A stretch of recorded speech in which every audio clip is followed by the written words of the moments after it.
I thought it was a huge win for our guys. You know, we talked to them about answering the bell after big win in Auburn. Kind of human nature to have a letdown possibly, but we needed to avoid that. Thought we came out of the gate maybe a tad sluggish, but we picked it up there in the first half and then got ourselves a lead. I thought Reese's shooting in the first half really helped us out, and then came out of halftime. I challenged JP here, like, let's really pick this thing up. Like, we gotta get some more rebounds, energy to fight. I thought he was great. He just coachable, great guy to coach. He just basically said, yeah, you're right. Let's get this thing going in the second half. And got it going in the second half. Our defensive efficiency was much better in the second half than the first half, which we've had an issue with that in the past, where our defense kind of takes a step back in the second half, and today it took a step up. So play a team that's as good as Missouri, and I think, you know, you look at them, they're 31-31 at the free throw line. That shows you they were focused, ready to play. And this is a team that, when they've been focused, ready to play, smash Florida. So, you know, shoot 31 out of 31 on the line. We still won by 14. We had to be doing a lot of good things. Thank you, Coach. Let's take questions for the student athletes first. We'll start on the right with Alex. For both players, Nate has talked, especially the last couple of games, that he wanted to see more shooting, more effort from three. How that wasn't quite what the offense is made to do, going inside as much. Do you feel like you answered that with 39 threes today? Chippy wants to. Yeah, I feel like that. You know, he always just expressed to us, you know, you play hard, everything can come together, like shooting, you know, just worry about the blue collar things that we instill into our system. So yeah, I feel like playing hard does factor into a lot of shot making and at the rim finishing. Sure. Yeah, I feel like we did a good job rebounding today, getting the ball out, getting to our offense, the way we play. So getting threes up is what we do. So the last few games we haven't been getting as many attempts, but just playing hard, doing blue collar things helps us get in rhythm and get those attempts and make them. Left side, Drew. This is for both guys. Beetle fouled out with about 9 minutes to go. Kyra had 4. So you guys had to kind of manage the foul trouble. How were you able to do that and yet still do a nice job defensively on Missouri? I think that's just the maturity in our group.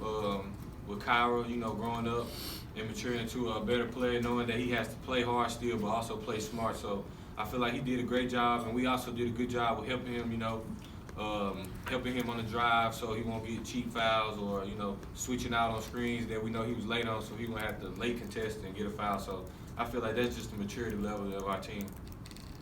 Most definitely. I feel like we're maturing with every game. We had guys playing with 4 fouls, 3 fouls, but every time down the floor after a make, we're talking to each other, trying to get kills, 3 stops in a row to end out the game and win. Let's go to Tony on the right side here. John, the 3 to extend the lead to 82-72, or 80-72, 4 minutes left in the game, top of the arc. Just take me through that 3 and how big was that for you guys? It was a big 3. It really is just, you know, Coach gives us the green light to shoot threes in transition if you open. So I really just walked up. I seen his feet inside the 3-point line, and I shot it with confidence. Told us every time you open, you shoot with confidence, and I feel like that's what all our players does. And sometimes we tend to hit. Last question for student athletes, Alex. For both guys, you know, you see the frustrations out there, especially in the second half. Well, I know you probably don't want to talk too much about officiating, but was it difficult out there, just the sheer number of fouls being called, the way some of the fouls that were called with the charges or non-charges, that kind of. Shaq, why don't you start with that one? I mean, it just comes back to control what you can control. Talk about it at practice, talk about it in games. We're going to face adversity at home or when we're away, so we just control what we control, stay level-headed, and try to finish out the game. Yeah, like what Shaq said, you only can control what you can control. You can't control the rest. So we just did the best we can just to close the game out, and that's what we did. All right, you guys good? Thank you. Go ahead and take questions for Coach Oats at this time. We'll start with Cecil on the back left. Yeah, all the way back there. Coach, I've got 2. First, you got in a situation where Beal's probably not 100%. He fouls out with 9 minutes. 10 minutes to go, 9 and some change to go. You got to make a decision whether to play with her for a while, keep, because Kyra's got 4. What went into managing that situation? I mean, as much as I could, you hate to go offense, defense at 9 minutes, 10 minutes to go in the game, but, we also had a lead at the point. I knew Carr's obviously by far and away our best option there, but Herb could do it. I think Herb only had 3 fouls at the time, if I remember correct, so let Herb handle it for a few minutes while we got Carr out.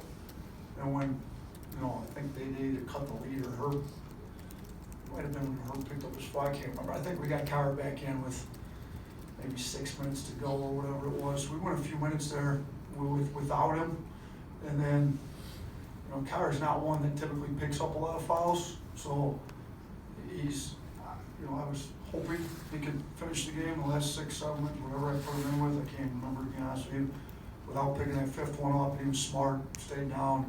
They do a really good job driving it, shot fake, step through, and he got the one doing that, so that made you a little nervous, but he had some maturity about him, playing with 4 fouls, pretty smart. And the other one is, was Coach Hodgson in charge of free throw defense tonight, or was it referee relations? Yeah, I think Brian was in charge of referee relations. He's always the peacemaker there. So apparently I need more peacemakers. But yeah, I'll put him in charge of free throw defense as well, because that's not going very well right now. Let's go with Gary right in the middle there. Nate, I got 2 as well. It's clear you guys do what you do on offense, but it's interesting to watch all the different ways teams are trying to defend you now. So do you adjust in the game offensively based on how the other team's trying to guard you? Yeah, we have to. When that was on us, we didn't do a very good job attacking the switches. They literally just started playing small with Reese in and switching everything, which on the other end, Reese has a hard time sometimes with small, so, it's like, do we play offense or defense, so I thought, we played with G and JD, and you'd like to get those guys more minutes, but with the way they were guarding us, we kind of really had to just go with one of those 3 at a time. So offensively, that gave Forbes more minutes, and he hit the 1-3, which is big. Would nice for you to hit a few more, but he's coming around. He's had a great attitude. Beetle was injured. I didn't think he was going to be able to play in the second half. His back's locked up at halftime. They told me they couldn't get it to unlock. Eventually they did. Came back, told me he's ready to go, put him in, and he ends up fouling out quick. So with the way that they played us, and it kind of challenged our depth a little bit with playing Reese, Javian, and G, really only playing one of those 3 at a time. So we talk a lot about, I've got 4 guys on staff that me and 4 of them sit down and go through all offense. Like, we scout the other team's defense as well as we scout the other team's offense, and we try to predict how they're gonna guard us. Sometimes we do a better job at it than others. And we got to do a little bit better job attacking and switching when they do that with Reese. Secondly, a lot about free throw shooting. Have you ever been in a game where either your team or the other team went 31 for 31? That's crazy. I asked our guys that I don't know if anybody in the country shot over 30 free throws and gone 100% this year. My guess would be no. That's a pretty crazy stat. I mean, might be the best free throw shooting in the history of the NCAA. I can't imagine much better than that. SEC record. It's an SEC record? Yeah, for us to still win by 14 when they set an SEC record for number of free throws made 100%, that speaks a lot to what else we were doing well, because we didn't do a very good job keeping them off the free throw line well.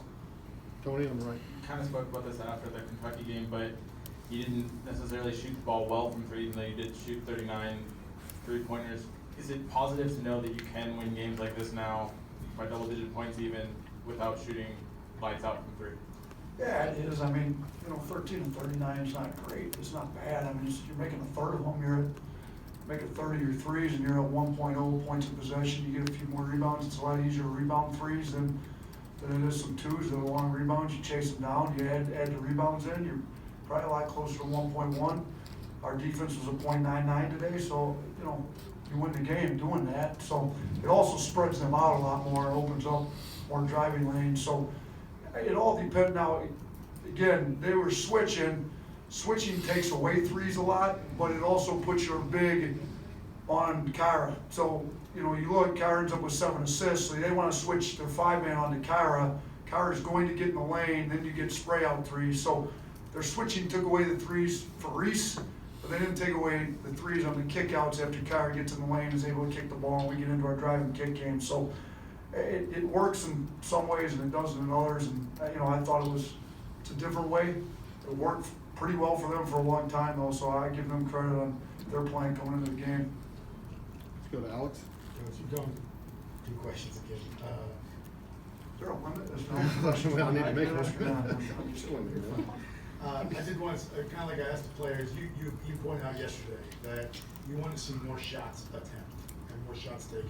You feel season high 39 kind of answered what you wanted? Yeah, I do. I mean, again, the game dictates it, but I don't want us passing up, kick out threes, to shoot contested off the dribble stuff. So there was a few that I thought we probably shouldn't have taken, but I don't want to be the guy that overcoaches shot selection all the time. You overcoach shot selection, and they're looking at the bench on every shot. They're not going to shoot that well. If basically, I tell them, like, if you feel like you're open, shoot it. So some guys, Reese, I mean, the guy may be up on him, but he's 6'10", he shoots it over the top. Like, he's what may be contested for Beatles, not going to be contested for maybe JP or Reese. I mean, he gets up. So I like to give our guys a lot of freedom that way. There's a few tonight that I'll probably individually just talk through them, like, look, Dwayne was open, they're closing hard, let's attack, get yourself to the free throw line, or get a kick out for a teammate. But there wasn't many of those, so, maybe we should have shot 35, but 39 is a lot better than 21. Like, we tend to play a lot better when we get, mid-30s rather than low 20s, so